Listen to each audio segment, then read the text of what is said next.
ऐसा नहीं है। हमारे बिहार में 10th के बाद ड्रॉप लिस्ट निकालिए आप। 10th के बाद 80% ड्रॉप लिस्ट है। बच्चे 10th पढ़ के आगे की पढ़ाई नहीं कर पा रहे, उनके माँ बाप सपोर्ट नहीं कर पा रहे, they are not capable. Industries लगाने के लिए उनको ज़मीनें देनी होगी, कंपनीज को ज़मीनें देनी होंगी, उनको आश्वासन देना होगा, हेल्थ सिस्टम ठीक करना होगा, हॉस्पिटल। नमस्कार, मेरा नाम कृष्णा कुमार है। आपने देखना शुरू कर दिया एकदम कड़क न्यूज। अभी हम पटना कॉलेज घाट पे हैं और यहाँ से युवाओं से पूछेंगे कि वो बिहार में जो आगामी चुनाव होने वाली है विधानसभा का, उसमें सीएम फेस में किसको देखना चाहते हैं, क्योंकि सभी राजनीतिक दल अपना अपना दावेदारी पेश करना शुरू कर दी है। तो आइए जानते हैं युवाओं से कि वो मुख्यमंत्री के रूप में किसको देखना चाहते हैं।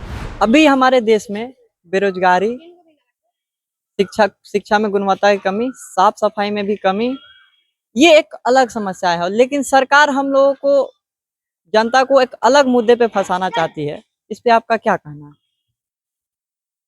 मेरे कहने से ज्यादा तो चौथा स्तंभ को इसको कहना होगा। अगर चौथा स्तंभ इस पे आवाज उठाए तो सरकार की ये हिम्मत ही ना हो। दिक्कत ये हुई कि चौथे स्तंभ ने सवाल उठाना बंद कर दिया। सरकार से चुपते हुए सवाल जिनको करना चाहिए था उन्होंने बंद कर दिया, इसलिए ये सब दिक्कत हुई। आज देश जो है हिंदू मुसलमान मंदिर मस्जिद के नाम पे बट रहा है। बटोगे तो कटोगे, एक है तो सेफ है। ये सब मुद्दा देश में होना ही नहीं चाहिए था। देश में मुद्दा होना चाहिए था महंगाई, medical, health system, education system. आज हम पढ़ेंगे तो आगे बढ़ेंगे, हमारा हेल्थ सिस्टम होगा तो हम आगे जाएंगे। लेकिन ये सब पे देश में सवाल ही नहीं है। ना मीडिया सवाल उठा रहा है, ना कोई। मीडिया को सबसे पहली जिम्मेदारी जो है, पब्लिक से ज्यादा मीडिया।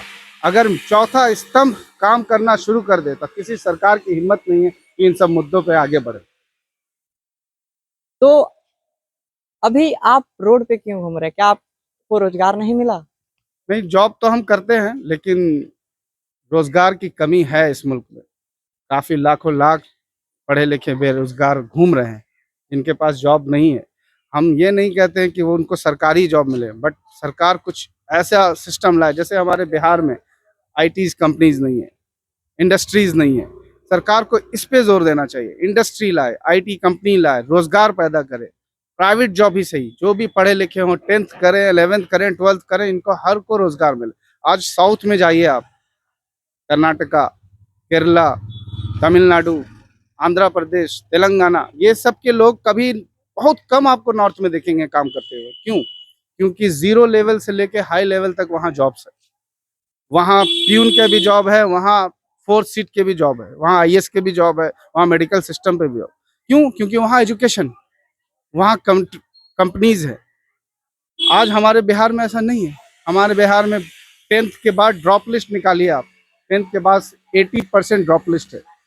बच्चे 10th पढ़ के आगे की पढ़ाई नहीं कर पा रहे, उनके माँ बाप सपोर्ट नहीं कर पा रहे, they are not capable. 11th के पास 70%, ग्रेजुएट हमारे बिहार में सिर्फ 30%।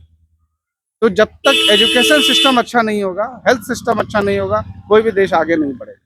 तो मेरा फिर से मीडिया से अनुरोध है, गुजारिश है, रिक्वेस्ट है कि आप एक जिम्मेदार मीडिया की तरह अपनी आवाज़ बुलंद करें, सरकार से चुपते हुए सवाल करें, ताकि सरकार हमें हिंदू मुस्लिम के जैसे बेकार मुद्दों पे ना उलझाए। इसी से संबंधित आपसे एक सवाल है कि ये बिहार में पलायन बहुत ज्यादा हो रही है और इस पे सरकार कोई टेक ले रही है। सरकार बोल रही है कि हम दे रहे हैं रोजगार, लेकिन प्लान पे आपका क्या कहना है? प्लान रोकने के लिए डेफिनेटली, मैंने आपको क्या बोला, सरकार को पहले तो इंडस्ट्रीज लगानी होगी।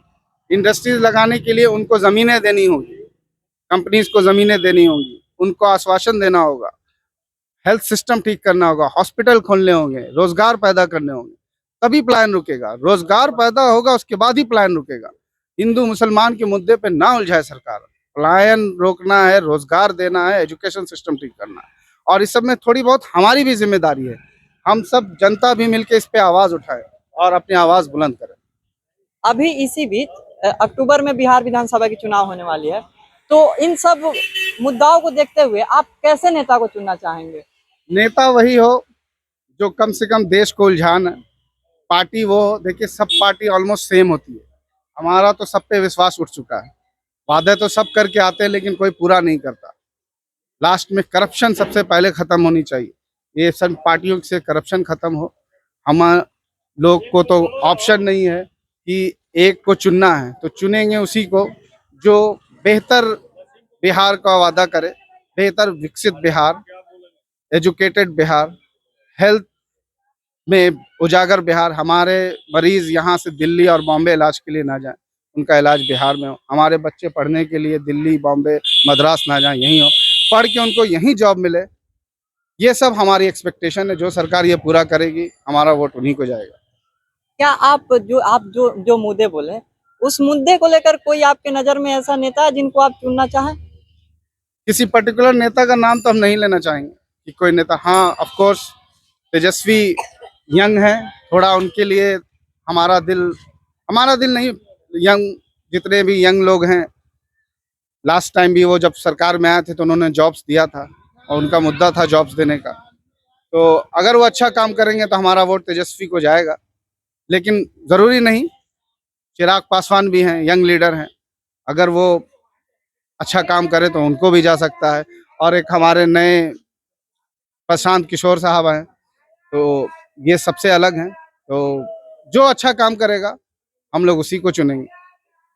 तो आप लोगों से क्या अपील करते हैं? लोगों से अपील करते हैं कि भाई हिंदू मुस्लिम के नाम पे वोट ना करें। और क्या, मेरा नाम जहांगीर अहमद हुआ, मैं एक मुसलमान हूँ, लेकिन मैं अपने गैर मुसलमान दोस्तों से ये गुजारिश करूंगा कि मुसलमान के दुख पे आप सुख ना हो, उनके दुख को अपना दुख समझें, और हिंदू मुसलमान के नाम पे इस सरकार को वोट ना करें। वोट करें तो सिर्फ काम के नाम पर, विकास के नाम पर, बेरोजगारी के नाम पर, इस नाम पे medical system, health system, education system के नाम पे वोट करें। हिंदू मुस्लिम के नाम पे जिस दिन वोट करना बंद कर देंगे, ये सरकारें अपने आप ठीक हो जाएंगी। तो आपने देखा है कि अलग-अलग युवाओं के अलग-अलग विचार है, कोई तेजस्वी, कोई नीतीश कुमार, तो कोई अलग-अलग अपने-अपने पसंद है। तो इस बारे में आप अपनी राय, आप किसको अपना सीएम फेस देखना चाहते हैं? कमेंट में बताएं और ऐसे ही खबरों के लिए जुड़े रहे और देखते रहे एकदम कड़क।